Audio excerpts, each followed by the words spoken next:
Это Андор, сериал, который на фоне последних Звездных войн воспринимается почти как чудо. Без джедаев, без световых мечей, без фанатской ностальгии, но с политикой, с драмой, с персонажами, которые реально ощущаются живыми и меняются от серии к серии. Я посмотрел оба сезона, и на мой личный взгляд, это лучшее, что было со Звездными войнами за последнее время. Первое, что, конечно же, мне хочется отметить, это атмосфера. Она плотная, она взрослая, временами давящая. Ты чувствуешь, что такое империя, что это не Дарт Вейдер или Император с поисками джедаев и их вечной борьбой, а настоящая тоталитарная машина, где контроль, страх, цензура, повседневный ужас, все это подается настолько сдержанно, но при этом попадает четко в цель.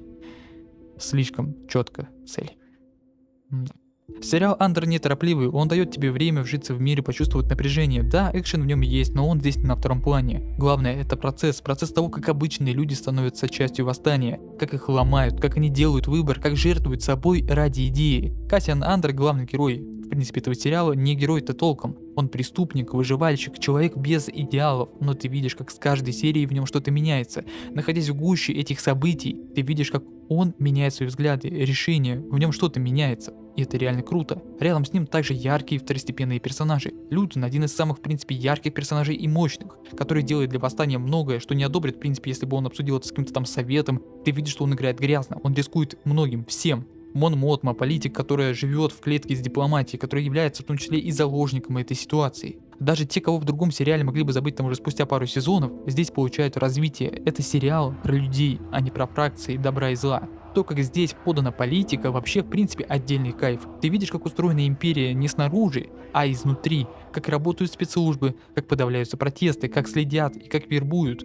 А с другой стороны ты видишь бессилие сенаторов, раздробленность сопротивления и внутренние конфликты. Это сериал, в котором враг не ситх, а система.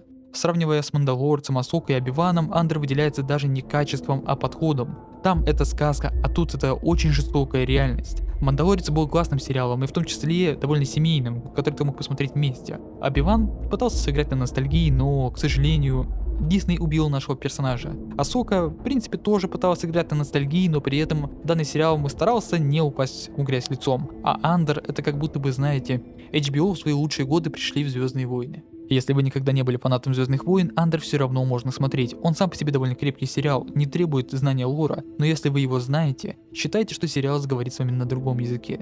Это история про то, сколько стоит свобода и кто реально за нее платит. Спасибо тебе огромное за просмотр, буду рад, если ты поделишься своими мыслями о данном сериале в комментариях, а также подпишешься на мой телеграм, либо по QR-коду, либо по ссылке в описании. Всем пока, да пребудет с вами сила, и Звездные войны когда-нибудь снова станут великими.